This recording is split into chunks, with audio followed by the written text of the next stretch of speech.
Welcome back to Character Construction, where we play as your favorite fictional characters in Dungeons & Dragons 5th edition. Build, I went with none other than Kitana from Mortal Kombat. So some goals for this build are simple. We need to have her fans that can come back to her. Next up, we have teleportation. She does teleport all around the map sometimes. Finally, we need to be able to channel the wind inside Kitana. Stats for Kitana are as follows. Strength comes in at 8, Dexterity at 15, Constitution falls at 14. Next up, Intelligence is a 12, Wisdom comes in at 13. Finally, Charisma comes in at 10. So our race of choice for Kitana is none other than Variant Human. Being a Variant Human grants you +1 to 2 ability scores. We're going to go with Dexterity, making our Dexterity 16, and Wisdom, making our Wisdom now 14. Variant Human grants us a feat. We're going to go with Dual Wielder. While having the Dual Wielder feat, you gain a +1 bonus to AC when wielding a weapon in each hand. You can now use 2-weapon fighting with melee weapons even if they're not light, and you can now draw or stow away 2 weapons rather than just 1. Now, skill of choice is none other than Stealth. Our background of choice is none other than the Noble background. Kitana is a princess after all. Being a noble grants you proficiency in history and persuasion. Also grants you an extra language of your choice. I go Elven or Celestial. Being a noble also grants you proficiency in a gaming set of your choice. I'll let you decide what that is. Next up, we gain our Position of Privilege. Position of Privilege allows you to be treated like royalty. The common folk will do everything to try and accommodate for you. As well, you can request an audience with another noble quicker than everybody else. Moving on to our first level, we're going to take our first level in Monk. First level monks gain unarmored defense, allowing you to use your dexterity and your wisdom modifier to determine your AC. Currently, it's setting at about 15 right now. Next up, they gain martial arts. Martial arts allows you to use your dexterity in place of your strength for your attack rolls with unarmed or monk weapon attacks. Martial arts also grants you the ability to replace the damage dice with your current weapon with a D4 right now. Finally, as a bonus action, after you make a melee attack, you can spend a bonus action to make an unarmed strike. Being a first level monk grants you proficiency in athletics and acrobatics, and we get 2 saving throw proficiencies. Ours are going to go with strength and dexterity. Second level, we're going to go with another level in monk. Second level monks gain unarmored movement, increasing their overall movement speed by +10 feet. Second level monks also gain patient defense. As a bonus action, you can spend 1 key point to gain the benefit of the dodge action. Next up, they gain Flurry of Blows. As a bonus action, after you make a melee attack, you can spend 1 key point to make 2 unarmed strikes instead of 1. Finally, they gain Step of the Wind. As a bonus action, you can spend a key point to gain the benefit of the dash or disengage action. Level 3, we're going to take our third level in Monk. Third level monks gain Deflect Missiles. As a reaction, when you are hit by a ranged weapon attack, you can reduce the damage by rolling a d10 plus your dexterity modifier plus your monk level. If you reduce it to 0, you can spend a key point to make a reaction attack as if for a monk weapon, regardless if you're actually proficient with it or not. Our monastic tradition is going to be Way of the Shadow Monk. Way of the Shadow Monk grants us the ability to spend 2 key points via Shadow Arts to cast any of the following spells without providing your material components. Now technically, they grant you Darkness, but that's not important for our build, so I'm not going to bother explaining to us. Next up, it grants us Dark Vision. You can spend 2 key points to cast Dark Vision, granting you Dark Vision with a range of 60 feet. Our next spell that's important to us is going to be Pass Without Trace. With concentration up to 1 hour, the creature gains +10 to the stealth, and it cannot be tracked by non-magical means. Now technically, they would gain the silent spell as well, but that's not important for our build, so I'm not going to bother explaining it to us. Finally, we gain the Minor Illusion cantrip. Bending air around us, we can make a simple sound or create a simple image that lasts up to 1 minute. Moving on to level 4, we're going to take our 4th level in Monk. 4th level Monks would gain ability score improvement, but we're going to take the Warcaster feat. Warcaster grants you advantage on Constitution saving throws to maintain concentration on a spell when you take damage. You can perform the somatic components even when you have both weapons in your hand. And finally, when a hostile creature's movement provokes an opportunity attack from you, you can use your reaction to cast a spell. That spell, however, must have a casting time of 1 action and can only target 1 creature. 4th level monks also gain Slow Fall, which allows you to reduce the amount of damage taken from falling equal to 5 times your monk level. Level 5, we're going to take our 5th level in Monk. 5th level monks gain extra attack. When you take the attack action, you now make 2 attacks instead of 1. 5th level monks gain Stunning Strike. You can spend a key point after you hit with a melee attack to force your opponent to make a Constitution saving throw. If it fails, it is stunned until the start of your next turn. 5th level monks also gain a Martial Arts increase. A Martial Arts die increases from a D4 all the way to a D6. Moving on to level 6, we're going to take our 6th level in Monk. 6th level monks gain Key Empowered Strikes. Now your unarmed strikes are considered magical for the purposes of overcoming resistance and immunity to non-magical bludgeoning damage. 6th level monks also gain ability from the monastic tradition. We get Shadow Step. When you are in an area of dim light or darkness, you can use a bonus action to teleport up to 60 feet to an unoccupied space that's also in dim light or darkness. After that, you have advantage on the first melee attack you make before the end of your turn. 6th level monks also gain their unarmed movement speed increased by 15 feet instead of 10 feet. 7th level, we're going to take our 7th level in Monk. 7th level monks gain Evasion.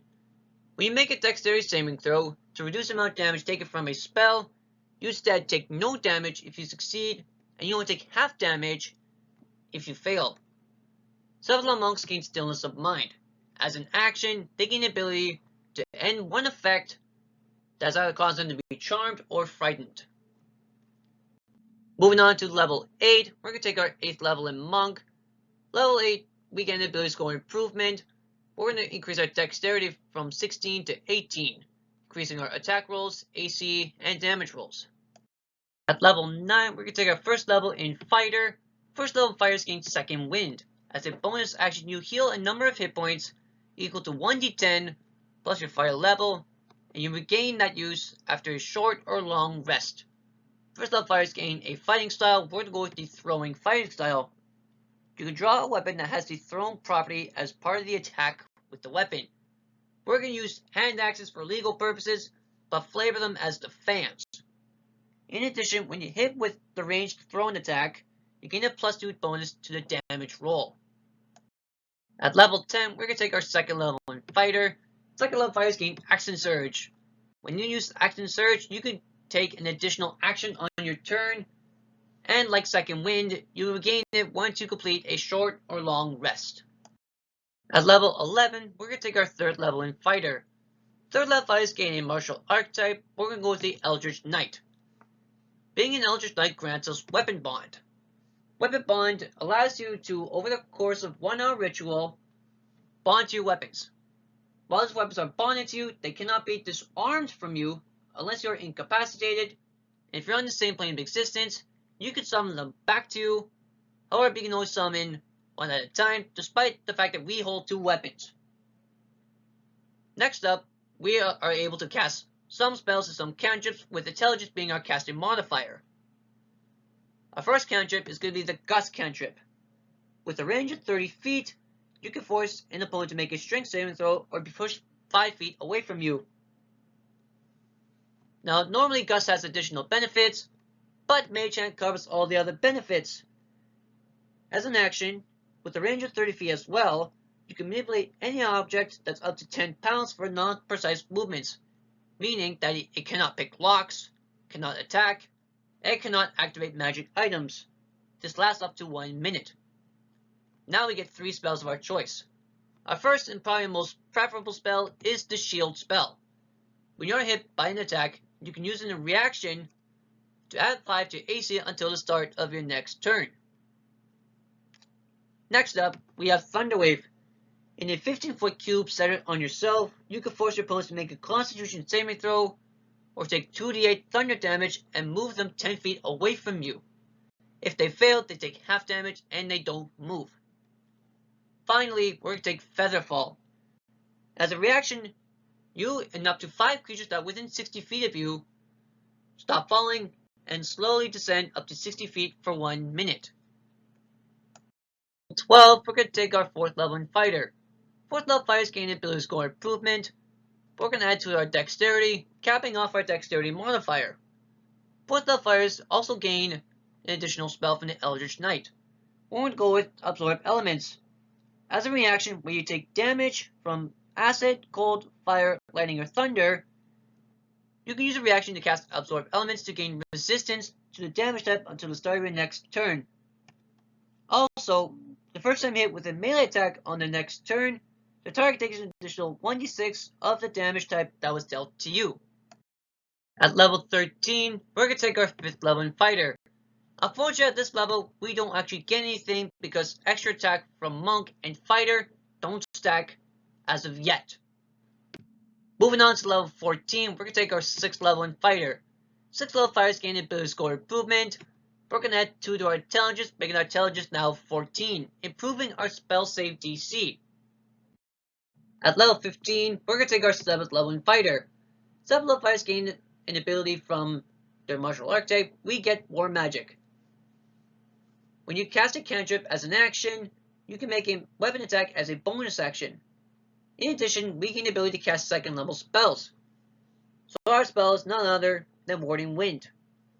As an action, with concentration up to 10 minutes, a 10-foot radius of wind moves around with you. In addition, it has the following effects. It deafens you and other creatures in the area, extinguishes flames that are torch size or smaller. It also moves up vapor, gas, and fog that can be dispersed by strong winds.